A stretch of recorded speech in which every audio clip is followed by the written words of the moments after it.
Selamat sore ya, rekan-rekan media. Jadi kalau berbicara dan menanggapi terkait tentang laporan ya saat ini sebagai terdakwa ya Nikita Mirzani tentang illegal access, kami sampai sekarang belum mengetahui belum mengetahui terhadap apa yang dilaporkan oleh terdakwa Nikita Mirzani. Karena kalaupun memang laporan itu ditujukan kepada klien kami dan kemudian ini sudah naik dalam proses tahapan sidik, klien kami Dr. Reza Gladys saat dalam proses lidik ya, kalau memang ada tahapan lidik ya, itu tidak pernah mendapatkan undangan untuk memberikan klarifikasi terhadap laporan terdakwa Nikita Mirzani tersebut. Sehingga kemudian kalau menanggapi hal tersebut, kami tidak bisa. Karena ya seperti saya katakan, kami tidak mengetahui bahwa laporan ini kepada siapa ya yang dilaporkan dan siapa yang akan ditersangkakan seperti itu. Berarti dengan adanya kabar bahwa laporan Nikita Mirzani terhadap Reza Gladys membuat Abang cukup kaget ya karena sepanjang ini belum ada undangan klarifikasi ya Bang.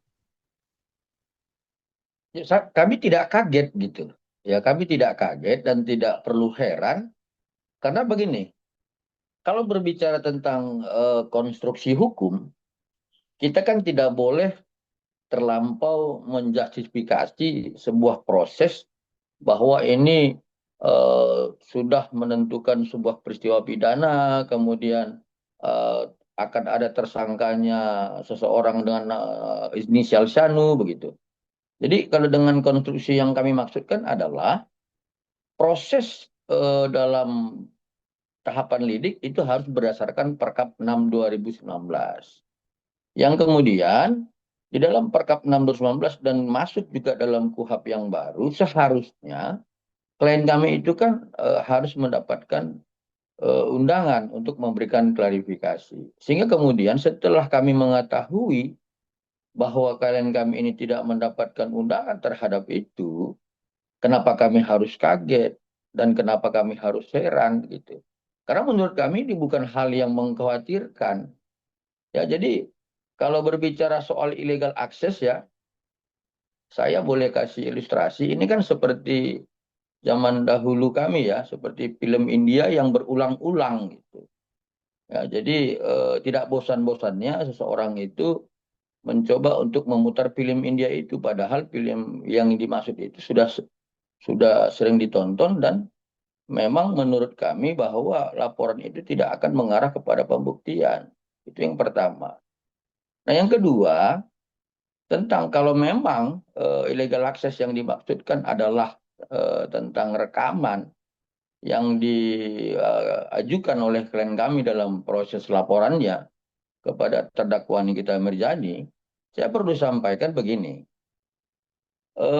barang bukti rekaman itu kami telah serahkan kepada penyidik dulunya, yang kemudian sudah diuji, ya, sudah diverifikasi tentang soal originalitasnya, autentifikasinya berdasarkan pasal 5 Undang-Undang Nomor 1 Tahun 2024. Yang kemudian itu sudah dianggap menjadi alat bukti sebagaimana 184 KUHP ya, hukum acara yang lama. Lalu kemudian barang bukti yang sudah divalidasi tadi, yang kemudian dianggap oleh penyidik menjadi alat bukti, dilimpahkan kepada penuntut umum, diuji kembali oleh penuntut umum, ya, dengan kewenangan dominus litisnya. Dan kemudian penuntut umum menganggap bahwa inilah menjadi alat bukti yang sah. Lalu kemudian diuji kembali di dalam proses persidangan ya dengan ketentuan Undang-Undang 48 tahun 2009.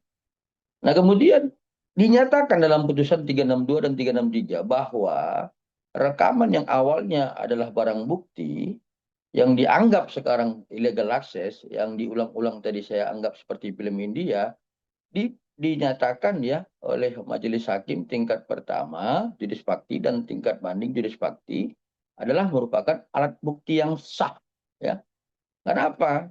Karena klien kami itu melakukan perekaman itu dengan tujuan bukan untuk hal yang menyimpang, bukan untuk hal yang merugikan pihak lain, tetapi hanya sebatas untuk melakukan pembuktian dalam proses pidana terhadap laporannya. Jadi saya pikir kita harus bangun konstruksinya dulu gitu.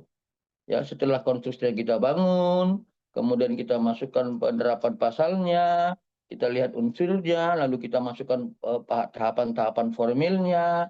Lalu di situ kita akan lihat apakah ini menjadi sebuah proses pidana ke depannya atau tidak. Ya, jadi sehingga kemudian kami menganggap ini bukan hal yang mengkhawatirkan dan kami tidak perlu kaget terhadap itu. Itu yang kedua. Yang ketiga, kalau kita masuk di dalam putusan Mahkamah Konstitusi nomor 20 tahun 2016 yang kemudian menjadi dasar fundamental dari perubahan Undang-Undang 19 tahun 2016 menjadi Undang-Undang nomor 1 tahun 2024, disebutkan bahwa setiap orang itu yang kemudian melakukan perekaman, ya, yang tujuannya untuk membuktikan sebuah dugaan tindak pidana itu tidak dapat dipidana, ya.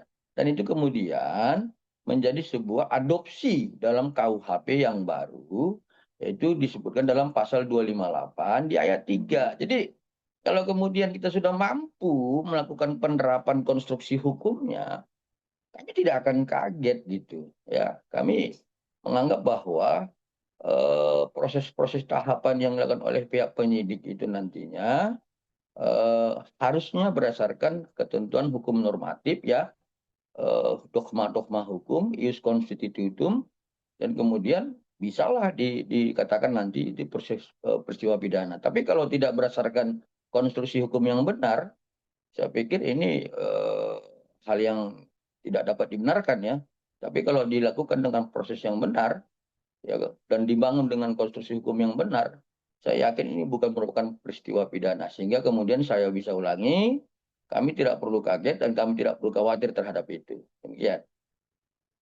Menanggapi ini ada tanggapan dari Dokter Reza Gladisnya, Bang, atau beliau juga biasa saja menanggapi ini? Ya, jadi kami sebenarnya sudah berkomunikasi dengan klien kami, ya, tetapi dengan tidak persoalan yang ini, ya, laporan ini. Dan kami memang tidak perlu membahas terlampau jauh terhadap itu, ya, karena menurut kami klien kami juga belum mengetahui, ya, sehingga kemudian dia tidak ada membahas terhadap laporan tersebut. Tetapi memang, ya, ada pernah memang kami bahas terhadap laporan ini, karena laporan ini dimasukkan menjadi satu, ya, alat bukti dalam proses gugatan perbuatan melawan hukum, ya, di perdata. Ya, jadi hanya sebatas itu, ya. Tapi kalau kami memberikan satu nasihat hukum kepada klien kami, ketika ini sudah menjadi sebuah keputusan yang ingkrah nanti terhadap dakwaan Nikita Mirzani dan Ismail Marzuki, dan kemudian dikatakan bahwa rekaman itu, ya, sebagai dokumen informasi elektronik dan ya, dokumen informasi elektronik, ya, yang jadi alat bukti yang sah, maka tidak akan mungkin bisa dipidana, ya. Saya pikir seperti itu. Ada langkah hukum, Bang, karena mungkin ke depannya mau akan seperti apa, atau melihat dulu aja perkembangan dari laporan penyidikan dari Nikita Mirzani sendiri?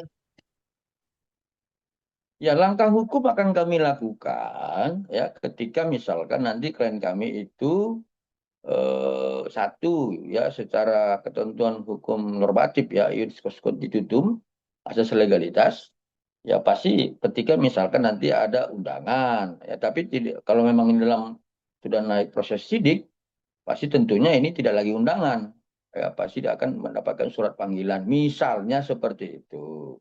Ya, jadi kalau klien kami akan mendapat surat panggilan, kami akan melakukan upaya-upaya hukum, ya, sesuai dengan asas legalitas, dogma-dogma hukum, ya, hukum normatif kita dalam KUHP kita yang baru, ya, Undang-Undang 20 tahun 2005. Tapi sekarang kami nggak bisa, ya, nggak bisa menyampaikan upaya hukum apa, langkah hukum apa yang akan kami lakukan, karena kami belum mengetahui tentang soal laporan terdakwa Nikita Mirzani ini, eh, yang dilaporkan siapa, seperti itu.